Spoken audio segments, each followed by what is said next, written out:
great because this way we can have a nice a cozy chat around an imaginary virtual fireside, as it were. And this call is going to be recorded, as Agnes mentioned, but this is also a conversation about cybersecurity. So you can be assured that your image and your sound and your participation is cyber secure. It's not going to go anywhere. So don't worry about any potential digital leaks from this discussion. So I'm Bhaskar Chakravorti. I'm the Dean of Global Business at Fletcher, and I also direct the Institute for Business in the Global Context. And the word business comes up a couple of times in just the last sentence. And one of the reasons why I emphasize the notion of business in the context of global affairs is I often remark that when we think about the phenomena that are shaping the state of the human condition, regardless of where we are on the planet, these are phenomena that do not respect political boundaries. These are phenomena that cross national and international lines at great speed. And I also make the observation that the things that move faster than plane loads of diplomats or intercontinental ballistic missiles, which used to be the traditional ways in which phenomena would travel across national boundaries. Today, those things could pretty much be reduced to three elements. One is data, second is money, and the third is a virus. And we're not going to talk about the virus of the public health kind, but we may touch on a virus of the data and money kind. And this is where the role of business and the private sector and the larger ecosystem surrounding technology and cyber starts becoming central to our understanding of global phenomena, because they permeate everything. They permeate politics, they permeate our understanding of sustainable development, they permeate our understanding of the state of public health or the human condition in a vast variety of circumstances. So we take great pride at Fletcher in preparing the next generation of leaders who are comfortable not only walking into the intersection, but dancing at the intersection of the private sector, the public sector, the social sector, the technology sector. And it is at that intersection where the real magic happens, is that at that intersection where there are the greatest risks and the biggest opportunities. And arguably one of the prime examples of such risks and opportunities happens at the frontier of cyber and reality. And it gives me just great joy to just let the floor to Josephine, my dear colleague, Josephine Wolff, who is just one of our most phenomenal faculty members here at Fletcher, and is a prolific writer on all topics to do with digital security, digital trust, and technology policy. And Leroy, who one of our favorite graduates who left Fletcher in 2014, but as we say, Fletcher never leaves you. And now Leroy is taking those issues of technology risk and technology policy in his current role at Moody's. So thank you to both Josephine and Leroy for joining in this discussion. We'll hear from them and it'll literally, we will eavesdrop on a conversation between Josephine and Leroy, and then come back in to ask them questions or interrogate them as they come up with, hopefully, a whole bunch of provocative perspectives from inside Fletcher out to the world and from outside the world and back into Fletcher. So take it away, Josephine. Thank you so much. And thank you all for organizing this and being here. I'm really excited to have this conversation because I think that the stuff Leroy is working on is incredibly important and incredibly cutting edge in the cybersecurity space. And I want to encourage, I'm going to ask him some questions. We're going to talk a little bit about the work we do and the things we're excited about. But I also want to encourage all of you sort of as we're talking, if you have questions, if you have comments, please don't hesitate to let us know either in the chat or with your hand raise function. And we'll also save some time at the end, but don't feel you have to wait until then.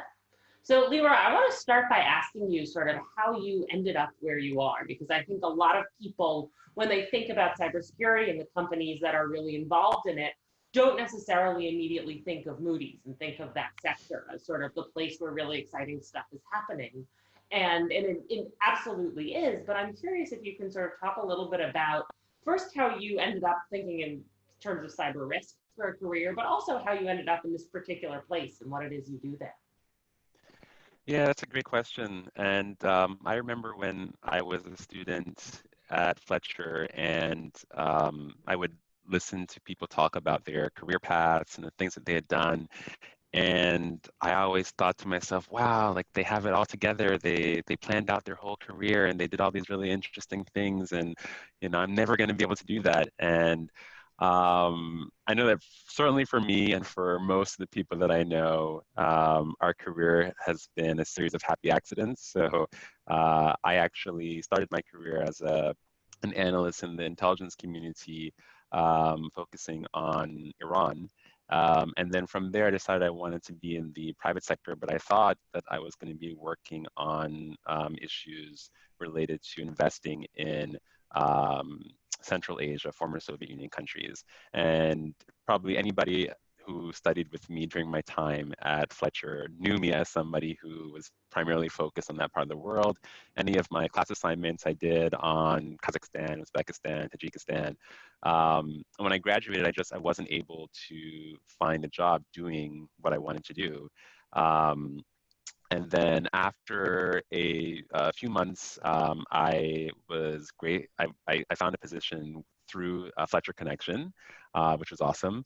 And then somebody who was starting a cybersecurity startup found me on LinkedIn and said, you don't have a technical background, but we're looking for somebody who has an understanding of what's going to be important to businesses. So I was a Master of International Business student at Fletcher, and who's had language skills. So I spoke French, Spanish, Russian, um, Persian, and they were looking for people to help them understand cyber threats from actors who didn't speak English. And so I ended up joining this startup, not knowing all that much about cybersecurity, and it was a very tough couple of first months getting up that tech learning curve, but being able to help them understand what was happening in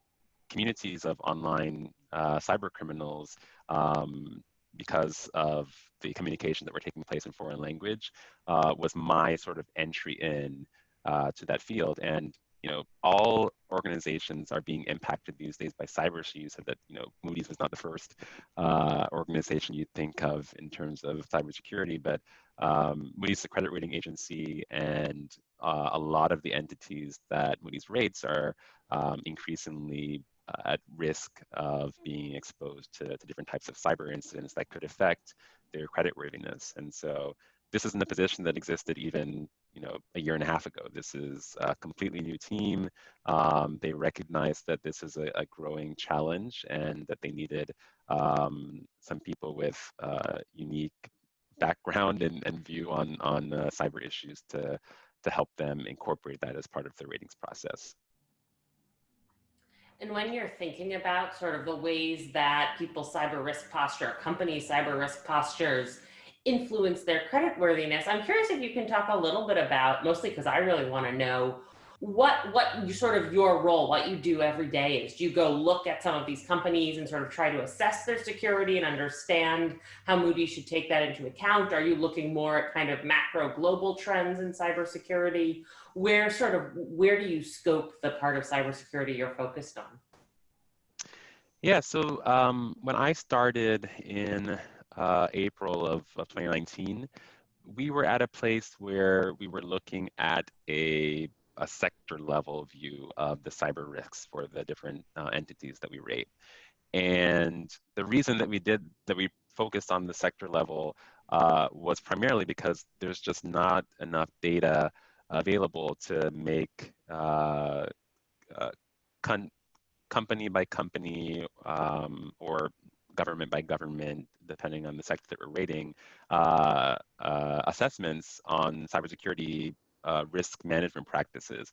And that's because, you know, a number of organizations, most organizations, like to keep that information closely held because they believe that it could be used against them to help criminals attack them, or that if, you know, certain information gets out, that people might think that they're not taking the precautions necessary and might decide to take their business elsewhere.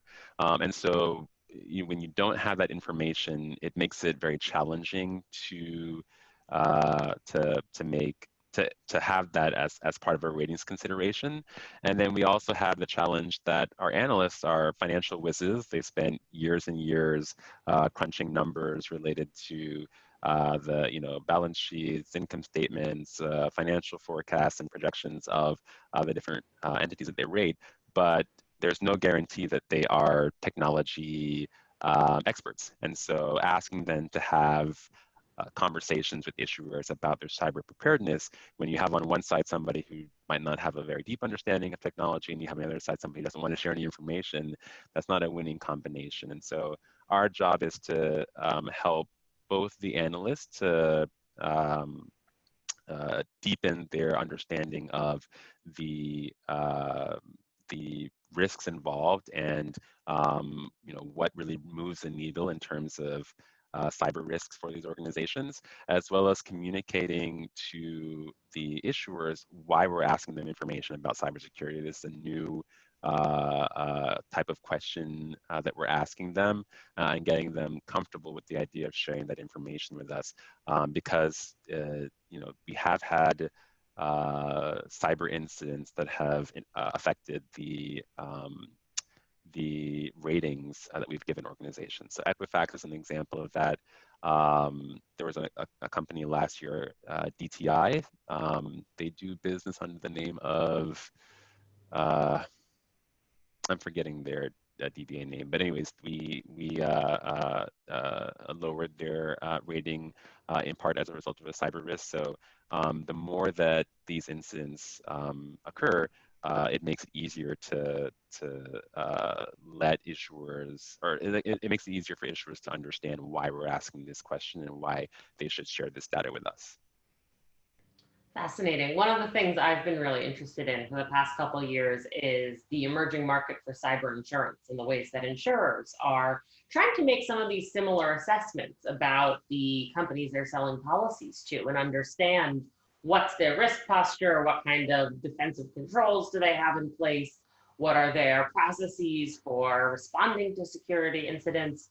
And I think many of them have sort of faced some of the same challenges that you're describing in terms of trying to train actuaries and underwriters who are really, really skilled at certain kinds of risk assessment and risk modeling, but perhaps not trained in cybersecurity, not trained in computer science, and therefore struggle sometimes with kind of how do you go in, how do you ask the right questions, how do you scale that process, which I imagine is also something Moody's worries about, right? Is not, you know, spending a week at each individual company trying to really get a handle on like what exactly are you doing for cybersecurity, but to make those assessments really broadly across hundreds or thousands of different companies. And one of the things that sort of happened in the insurance industry, I don't know sort of how much of this has spilled over to the credit rating world, is there are a lot of little companies that have propped up to do what a lot of them call sort of credit ratings for cyber. Right, and they say to the insurers, look, you know, you guys aren't trained to go in and assess everybody's security posture. Hire us. We'll come in, we'll give you the credit score for cybersecurity, right? So I think in a lot of ways in the cyber insurance world, that credit rating model has been a really influential one, has been sort of a thing that people have looked to and said, what can we learn from this? Is there a way we can adapt this for doing rapid cybersecurity assessments? And I'm curious if sort of in your role or Moody's more generally, you've seen any interest, any movement towards kind of trying to split out a separate cybersecurity score or assessment, or whether the focus has really been on kind of coming up with one overall comprehensive assessment. Yeah, so within the rating agency, our goal, and the way we describe it, is that cyber security, cyber risks are a fundamental part of the ratings process, just like any other event risk that might pop up for an issuer. So where it's relevant, we include it. Another very important trend in ratings agencies today is ESG, environmental, social, and governance risks. And those are also things that, when relevant, we include in ratings process. The question you ask about these standalone cyber ratings products, offerings, is a really interesting one, because the person who hired me at Moody's, within about a week or 2 weeks after I started, left for a Moody's joint venture with an Israeli cyber incubator. And the point of that joint venture is to provide a credit ratings-like product for organizations that want to know what their cyber risk is. There's a big, trying to figure out a diplomatic way to say this, but there's a rift, I would say, among cybersecurity circles in how effective these products are. So there are a number of organizations that do what we call outside-in assessments. And some names are companies like BitSide or Security Scorecard. And so they do internet scanning. They scan the internet properties of these organizations to see, what types of presence they have. Can they see anything from the outside that shows misconfigurations or other types of concerns for these organizations? And then they score these organizations based on the internet telemetry that they've set up. That is, I wouldn't say useless data, but it has limited use, in the sense that it really doesn't give any insight into the governance procedures that organizations have put in place, some of the mitigations they have internal to their networks. It's a very incomplete view of the cybersecurity posture of an organization. But it's better than nothing. And so for a few years now, that's been the crutch that a lot of the industry has leaned on for making some of these types of decisions. It's been very popular for vendor management. So when an organization wants to bring a vendor on and they want to say, does this vendor have adequate cybersecurity in place so that we're not going to have some sort of breach as a result of them? They've used these types of providers. What the next generation of providers and this joint venture with Moody's is one of those is they work with organizations. They get invited into the organization to provide an internal assessment, which increases the confidence level of the assessments that they're able to make. On the flip side, that information, unless the organization itself wants it public, is not sort of publicly available, whereas for the outside-in scanners, it is. So there are some trade-offs being made within the industry to help all different types of entities understand what the inherent risk exposure for these organizations is. And it's really an interesting area to see as they evolve. I think also on that cyber insurance tack, it's I know that you said that you've done a lot of research on that, and I think it's been interesting to see how cyber insurance, some of the impacts it's had. So, for example, two of the cases that our insurance analysts have been watching have been with Merck and Mondeleo, and the sort of implications of state-sponsored cyber attacks on organizations that have, traditional they have a traditional insurance policy that may or may not have mentioned cybersecurity. I'd be curious to hear your thoughts on that, and if that's been something that you've been following. Absolutely. So for a little context for folks who aren't familiar, there are two ongoing lawsuits, one I think about to be settled with Merck, or maybe just settled now, and one still being fought very much by the multinational confection company Mondelez.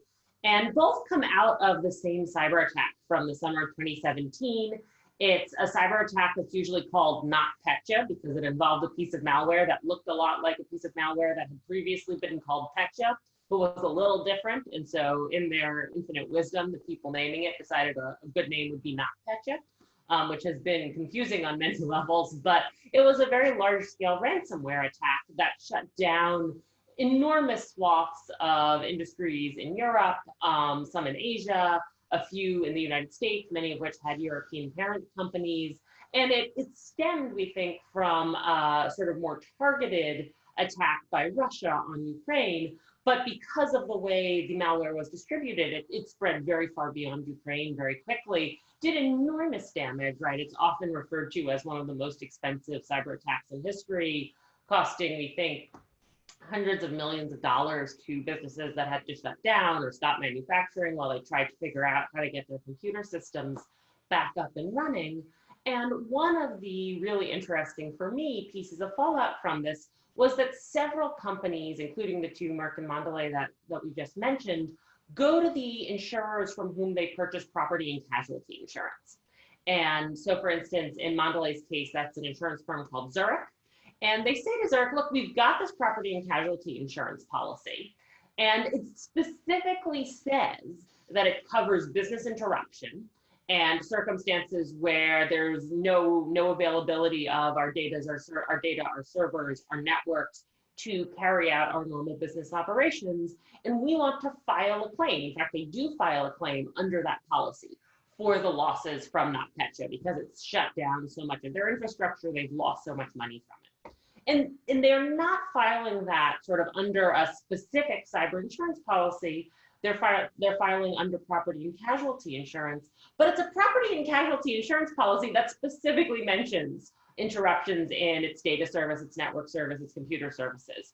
So they file this claim, and Zurich comes back and says, absolutely not. It's not covered under your property and casualty insurance policy because there's an exception built into that policy, which says we don't cover losses that result from acts of war or warlike acts. And one of the ways that warlike acts are described in the policy is acts of aggression by nation states.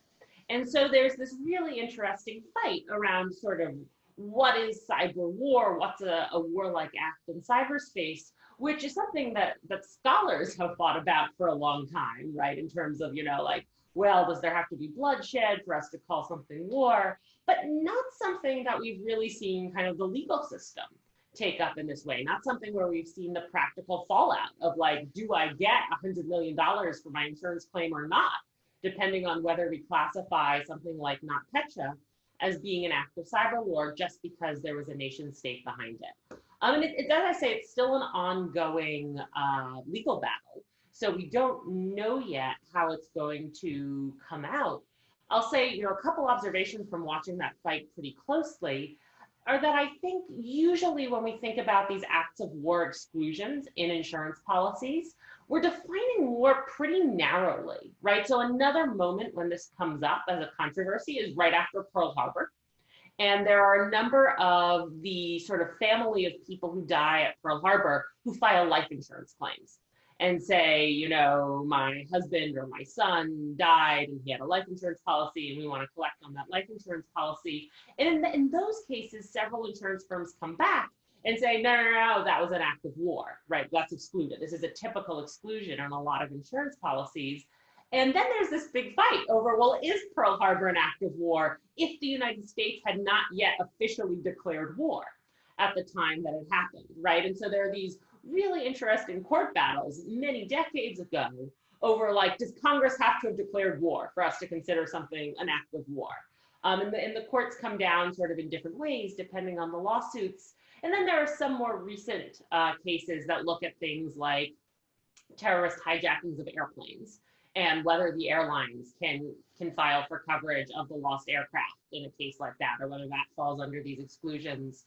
So there's some precedent that's a little bit loosely related, but nothing in my mind that really gets at this question of what do you do when sort of aggression by a nation state actor is not a kind of very unusual, infrequent occurrence, which is usually how we think about war, right? If you get an insurance policy and there's an exclusion built in there for acts of war, you don't think, oh, war happens every day, possibly 10 incidents a week are going to fall under this exclusion. You think, okay, that's, a really extreme outlier event. I'm not going to worry about that.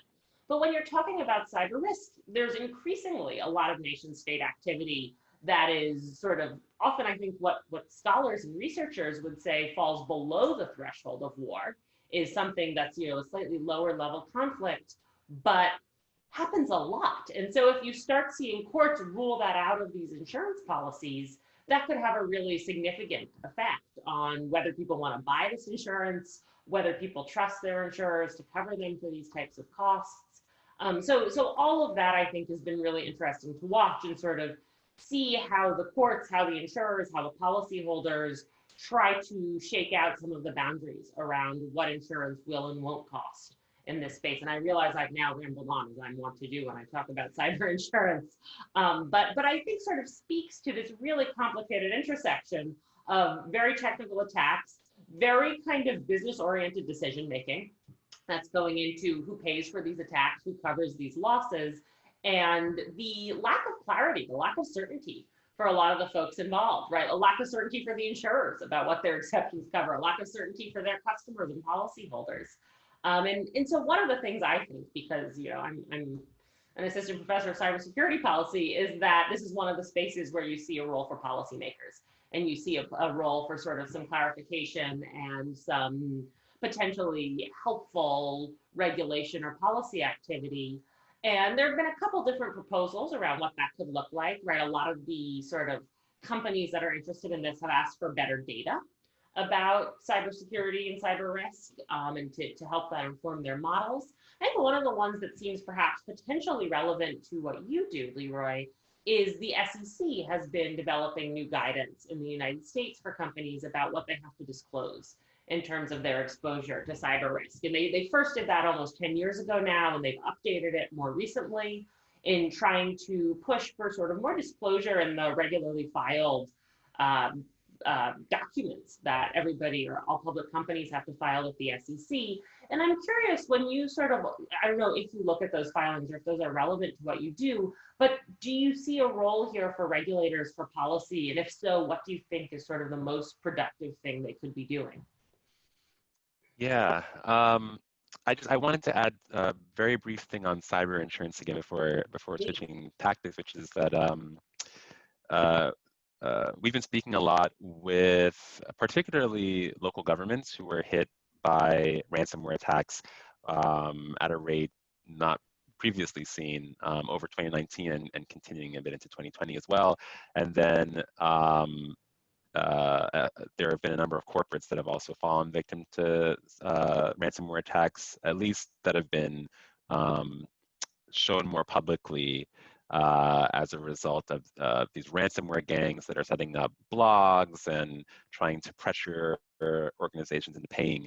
And cyber insurance is one way that these organizations have been able to pay these ransoms if they decide to do so. And so, people have been talking about sort of the negative externalities of cyber insurance, and the fact that, if somebody has an insurance policy, they have funds potentially with which to pay that ransom.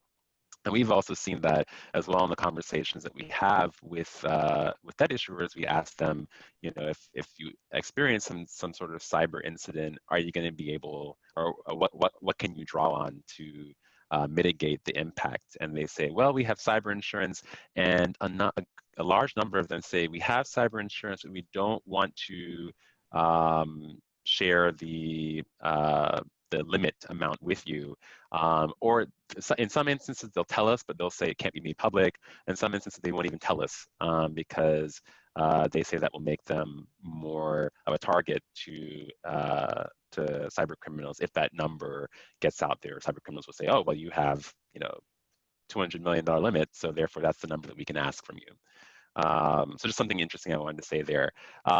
That sort of ties into disclosure because the SEC did put out some guidance in 2018, and we have seen a number of 8Ks and other documents from corporates, information about cyber incidents that they've experienced.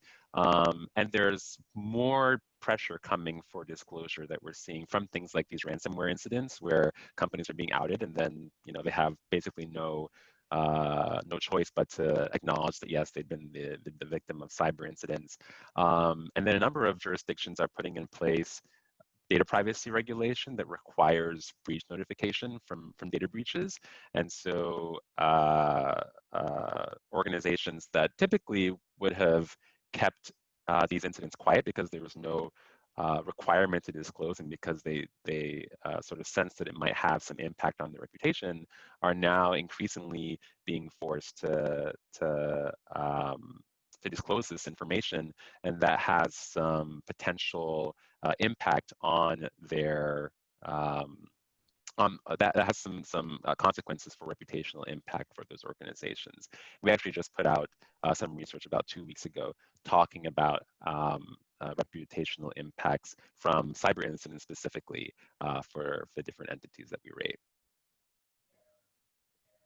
Fascinating. And I think that question of sort of, is cyber insurance actually a force for reducing risk overall, or does it in some ways inspire or motivate more attacks, especially extortion attacks, when you've got that coverage, is a really important one and a really thorny one, because I've generally, and I've written about this, sort of been pretty opposed to paying ransoms. I think kind of in the long term, that's something that just makes ransomware a more profitable business model and encourages more people to launch more attacks. But at the same time, when I talk to hospitals or when I talk to organizations that have actually experienced this in real time, I get that urge. I understand why you sort of feel like the best thing I could possibly do for everybody right now is try to make a payment. And it's, again, sort of one of the reasons why I come back to policymaking and come back to this idea that we let it be too easy for people to pay ransoms, that we, sort of collectively don't try to crack down on that at all. We don't set any rules about when that's allowed. I had a very weird experience several years ago when I started looking at ransomware, and I went to a guy who worked on computer crime. And it was right after an FBI special agent had spoken at a conference actually in Boston and basically said just outright to the audience, a lot of times when people are dealing with ransomware, we just tell them to pay.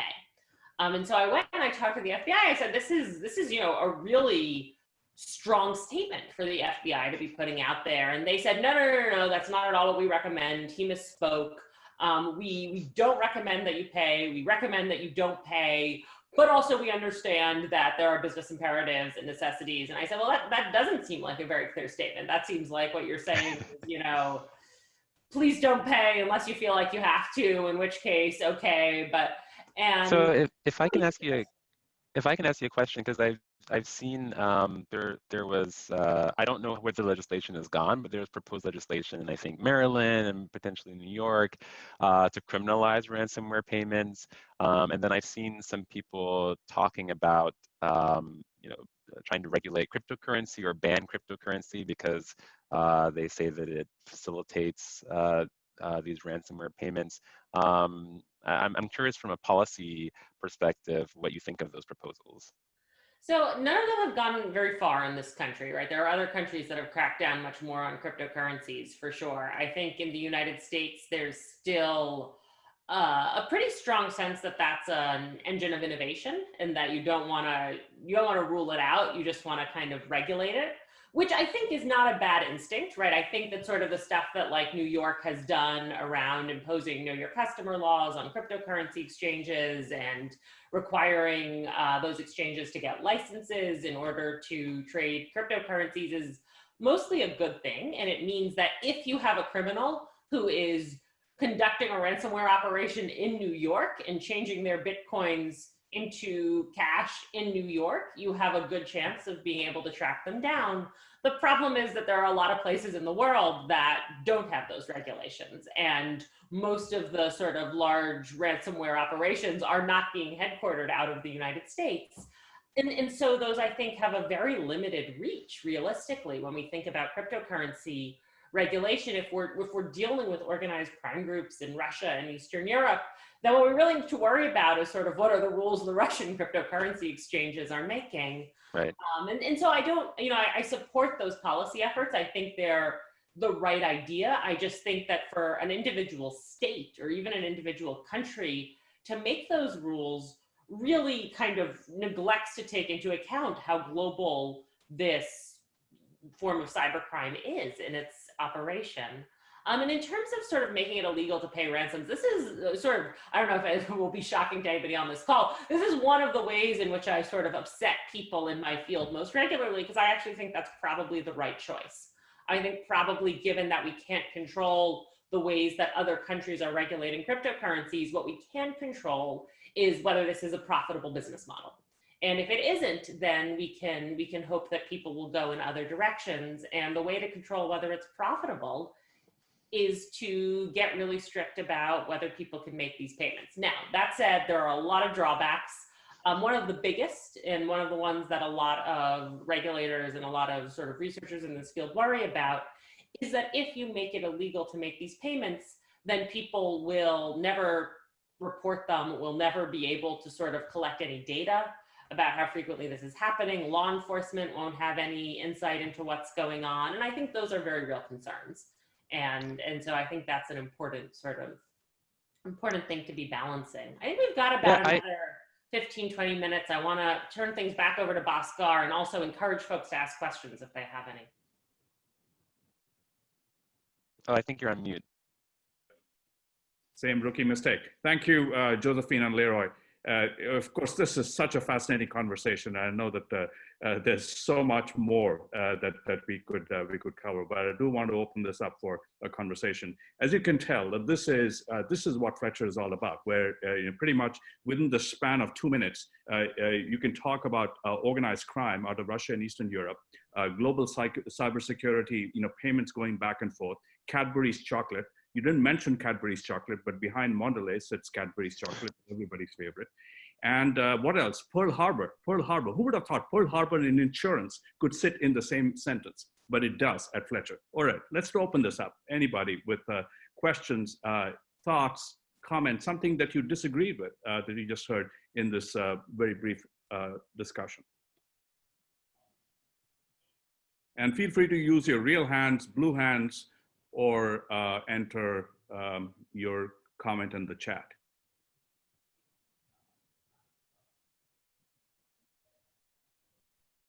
So while people are still thinking, I want to just kind of get some juices flowing. I'm kind of wondering, Josephine, Leroy, as you think about cybersecurity in the form of hacks and breaches or ransomware attacks, where do you see issues such as data and these vacuuming up of data by companies and by nation states? Where does that sit in the larger cybersecurity spectrum? And of course, where I'm heading is the recent news about the TikTok deal that is still on the table, and the extent to which either one of you has any perspective on it, because that is kind of at the classic intersection of business, mergers and acquisition, cyber, and of course, geopolitics. I can go briefly first, and then I'd be curious to hear Professor Wolff's ideas as well. But I look at those things primarily as somebody who was in the intelligence community, and when I was in that job, we had to take many different precautions to protect our identities, and we had to be careful not to be caught up in sort of the surveillance dragnets, particular regions where we might want to travel or things like that. So I think about how hard it must be for especially human intelligence, people who work in human intelligence, to collect the information they need when there's just so much information out there about individual people. And, you know, for people who have decided they don't want to be on those platforms because they're concerned about their anonymity, then it becomes suspicious that why aren't you on Facebook or Instagram or whatever? You must be trying to hide something. And especially with some of the revelations that have come out about how companies are selling and repackaging information, including tracking information from all of our favorite devices, mobile phones, and being able to tie that to people who are working at intelligence agencies, watching them, you know, travel around. In a recent thing, they were able to show, you know, somebody in President Trump's security detail and actually identify the person, call him up and confirm that he was that person. And so has, you know, incredible national security implications. And then I'd also say that, you know, there's the ability for social media platforms to really influence what's happening in a country. We saw that in 2016 elections. And so I think that the real concern, or one of the real concerns in the TikTok case, I know that a lot of people have raised other concerns that it might be a politicized issue. But one of the security concerns is that, you know, a platform that has ownership in another country that is used by a number of Americans could be used to influence you know, elections or social discord. There was a really interesting piece by a former Facebook employee that came out either last week or the week before, where she was describing how even mid-level Facebook employees are responsible for determining what types of information about political happenings in other countries they would allow on the platform. And so, you know, she said that she could determine if a president's Facebook comments would actually stay on the platform or be removed. And so, you know, these platforms have a lot of power in that way. And I think that's, you know, that's another consideration to keep in mind when thinking about regulation of platforms like TikTok around the world. I think all of those are really good points. I'll say, personally, I find these executive orders aimed at TikTok and WeChat very frustrating. And I find them frustrating not because I disagree that there are legitimate security concerns around data handling and processing and storage and around the Chinese government's access to data. I find them frustrating because, to my mind, and again, you hear my prejudice as a policy person, the sort of thoughtful right way to deal with this is to think about what are the rules and regulations we want around how people's personal data should be collected and stored and processed. And, you know, that there's a whole sort of separate debate on what those regulations should be. But even setting that aside, I would like to see data protection regulation that's not just sort of, here are these two companies that we're going to single out and say have to sell their assets, or now it looks like just kind of share their assets with Oracle a little bit.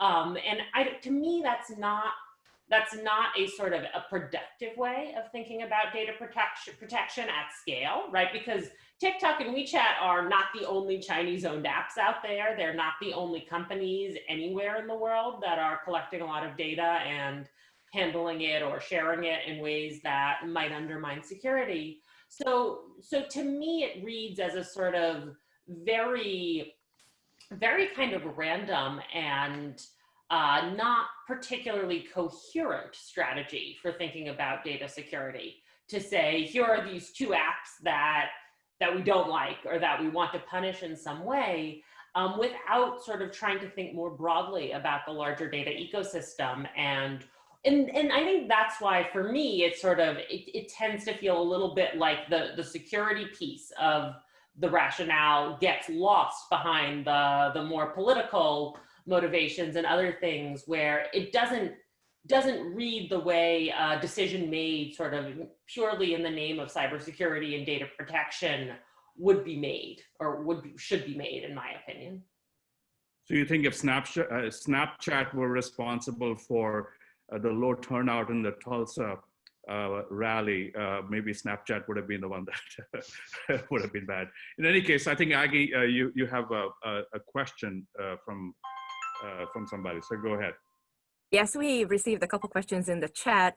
The first one is from Christoph, and he's wondering what could be the UN's or one of its organizations' role in creating globally valid cybersecurity policies?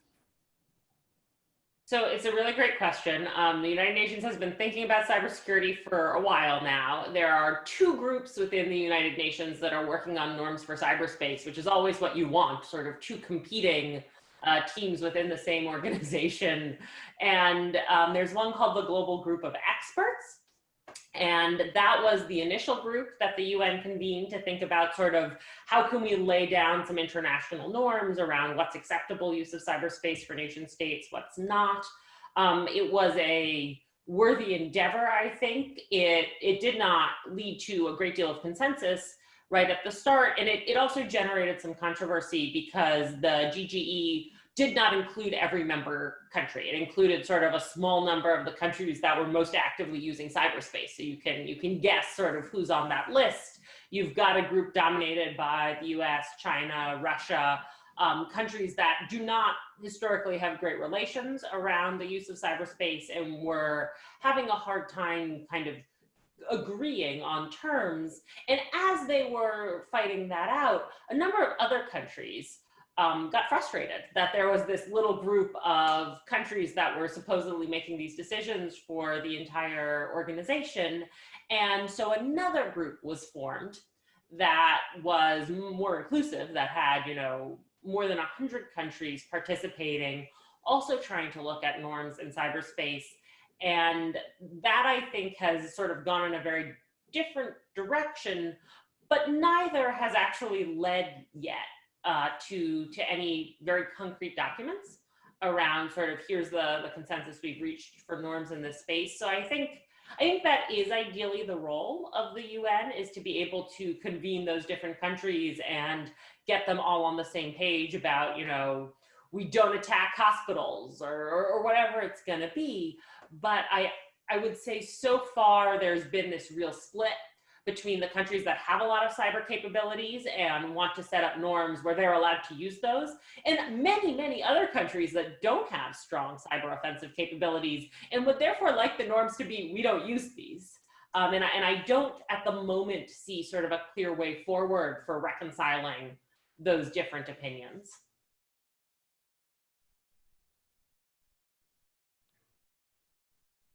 Thank you. I'm on mute, I'm sorry. Is there another question? We do have another question in the chat. It's from Gutam. What is your assessment in reference to elections in democracies around the world? Should there be manual, non-electronic voting or electronic voting with adequate risk mitigation? Any comments on the US presidential elections in reference to cyber risk? Sure. So thanks for that question. I actually put out a piece in July about elections globally and cyber risk, and we have a piece coming in the next few weeks on the U.S. elections in particular. And it's really interesting. I mean, as an American, I had a very U.S.-centered, a very U.S.-focused view of what cyber risks mean for elections. The US is really an outlier in terms of the degree to which we depend on electronics to run our elections. Most countries in the world, the vast majority, do not use either electronic voting machines or tallying machines as part of their process. And so they are much less at risk of direct manipulation through those means. Now, of course, there's disinformation campaigns that are happening all over the world on social media platforms, which is sort of tangential to the question, but still germane.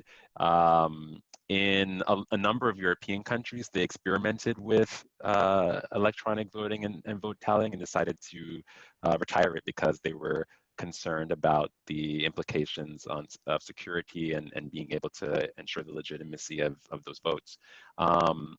Here in the US, there's been a number of I want to say missteps.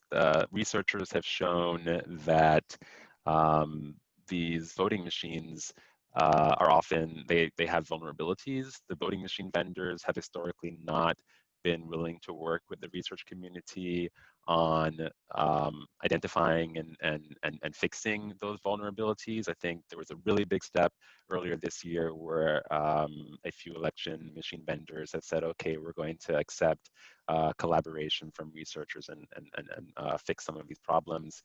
And then, you know, there was some research showing that these election machines are often connected to the internet for longer periods of time than they're supposed to be. It's supposed to be maybe a short burst where they transmit information, but they found that some of them were connected and therefore, you know, connected for periods of up to a year or more. And, you know, an attacker might be able to find their way in there and make some changes. And then we're seeing that, you know, there's been a push in some areas for online voting and voting through apps. And so there's a company called Votes that has an app. There is another company that provides some sort of online voting capability, and security researchers have found dozens of vulnerabilities in these platforms. And in particular, the Votes platform, VOATZ, has been very confrontational with the security researcher community, filed an amicus brief with the Supreme Court trying to discourage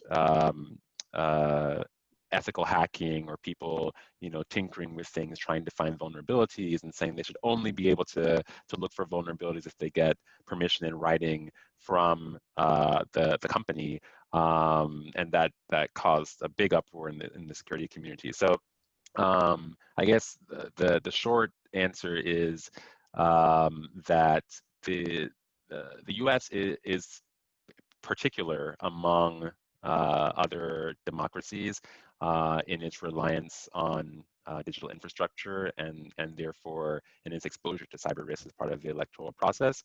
But there are a number of people who are fighting the good fight in from a technical perspective and from a policy perspective in helping ensure that elections are held in a secure way. Thank you. And we have a few more minutes left in this session. I believe Kristen has a question.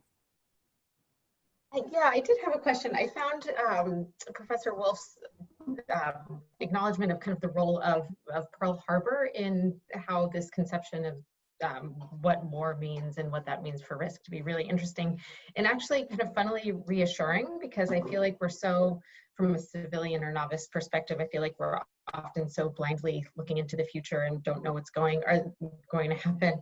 Are there other kind of historical precedents like that that you think might inform how we think about cyber risk going forward, that kind of help inform your thinking? Yeah, I think that's a great question. And I think there are a number of precedents that we draw on for sort of different elements of this, right? So the Pearl Harbor example I gave was around like, what do we think is cyber war? And particularly, what do we think is war in the context of an insurance exclusion?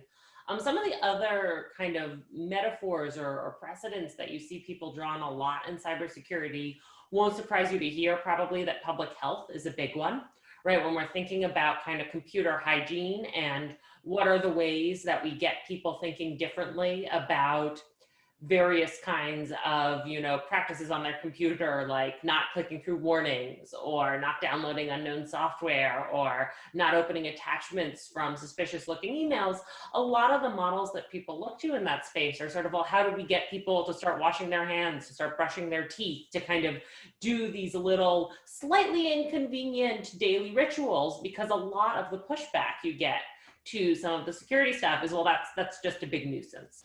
Right, so I think there are a number of people who are sort of thinking about how do you turn computer hygiene into a kind of more standard accepted part of people's everyday life and not this sort of wonky or paranoid activity that people are always lecturing us to do in trainings. I wouldn't say we've solved that yet, but it's certainly sort of one of the precedents that we look to for that. Another one I would point to is car safety. And the question of sort of, and this is an important one to me because it's a story that also very much involves policy and regulation. And this question of kind of how do we get from the point of here's a car, and it's a little bit of an insurance story as well, and you can drive it if you want, and everything's up to you, to you have to get a license, there have to be airbags, there have to be seat belts.